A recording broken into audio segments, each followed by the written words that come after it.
Exactly. So the Sophomore album, I read that it's more hip hop than R&B. I have to admit, I am a fan of singing Mack Wilds. Is that really what you're doing on this next album? I don't. I think you have the idea misconstrued. When I say it's more hip hop, I'm meaning the sound of it, not necessarily me rapping. It's definitely gonna have its fair share of rapping as well as singing on it. It's gonna be the one thing that I pride myself on, or that I strive to be like is kind of like Lauryn Hill in a sense, where her rapping and her singing is seamless. It's you listen to a song, it doesn't matter whether she's rapping or singing, she's communicating and you feel it no matter which one she's doing. So that's pretty much what I strive for. When I said it was going to be more hip hop, I meant the sound of it. They were asking about, is it going to be old school New York again? I'm like, no, it's still going to be very hip hop, but I'm definitely growing from the sound that I had on this album. I feel like that first album, it just had such a great mix. And I said this to you before, but it's one of those albums that you can throw in months after you get it, and it still bangs because it has like all the great elements. So shout out to you. Thank you. So with this Sophomore album, are you in the studio with a lot of people? Or are you kind of just laying down what you doing? What's the workflow right now? Right now we I'm it's more so just me writing down ideas and just getting out the different things that are on my chest or on my mind. We haven't really come up with a super duper concise I guess workflow as of yet. But if there's things that do pop up in my various times in the studio that sound like they should be on the album, then they will be. Who's somebody that you've talked to that thinks you're so dope that they're like, I have to be on the next project, like a Busta that says, put me in your video? Like, who is that person that you're gonna hop in there with? Definitely. I don't know yet. And if I'm one to keep things close to the hip, so I'll just wait and see. Really? You're gonna give me the wait and see? Absolutely.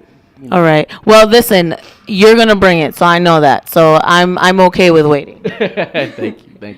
So, is there gonna be features? What are you doing? You just don't even know yet. I'm interested. I like your music. With features, I feel like with albums, let me prerequisite with that. I think with albums, when people buy albums, they usually buy albums to hear the person. Right. And I feel like a lot of times, with a lot of albums of artists that we love nowadays, you buy the album and you hear it just muddled with so many features and so many different voices that you kind of lose the point of the person that you bought the album for. It's kind of like buying a mixtape. Right. Like if you're gonna buy an album, I want you to hear where I am at that time. My voice. That's the Jay-Z. Volume 2 Hard Knock Life. That's that Miseducation of Lauryn Hill to me. That's that Illmatic. There's the iconic albums to me that resonate in my mind. It wasn't feature laden. It was you heard the artist's voice, you heard their perspective, and they took you to a place. Why do you think we've gotten to that point where we need to put 5 people on a song? I think it's partly because of us doubting the kind of the how much attention someone pays to a product. I mean, I feel like if you have a good product, people are going to pay attention to it. It's going to float to the top. The cream always rises to the top.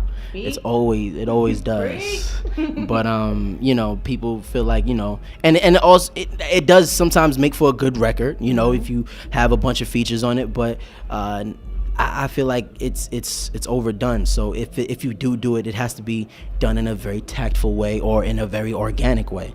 I.e., I mean, not even to big myself up, but like the Henny remix. Right. It just happened very organically.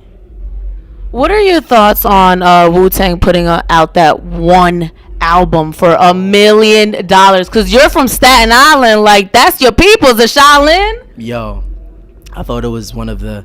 Well, honestly, I thought it was one of the most brilliant ideas that I've heard in a long time when pertaining to music, and and I think I think it's kind of like what sparked it would be something like Nipsey Hussle's album, his mixtape. What was it like? It was like $100 per joint. So like after dropping that for $100, and I think he only made like 100 CDs, right? Right. So just making that feeling of being in demand and making it an actual art piece instead of something that's just disposable. I think it's amazing, and I think a museum should buy it and keep it, and so it's curated and just have people come in and have to listen to it on headphones. That's dope, a museum. Because I'm over here thinking like the hip hop fan would go out and get this, the Wu-Tang fan, but a museum, and there is a hip hop museum that they're actually building now. So that's a dope idea, man. With the Nipsey thing, I think he really kind of touched on an entrepreneurial kind of concept there, where you limit the amount of product you put out, and then with Jay-Z buying it, I mean, that just brought it to a different level. Look, absolutely, and how many did Jay buy? Like he bought like 10 or something, right? or something crazy. But I mean, it's such a dope idea, just a dope thought, and to have it be that much in demand that it sells out. The look of it selling out is one thing. It's supply and demand.